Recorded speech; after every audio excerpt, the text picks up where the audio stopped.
एक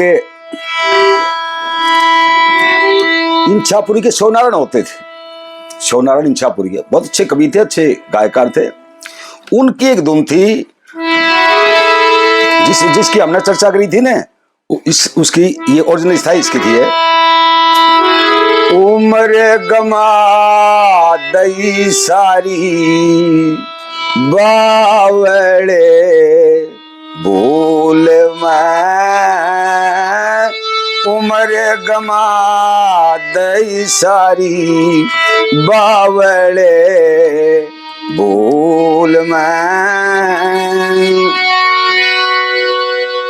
सोनारायण कह हरि गुण गालो, वही है निस्ताई, सोनारायण कह हरि गुण गालो, अपनी अपनी संतान पढ़ालो, आ जाएगी होशियारी गाले इस फूल में।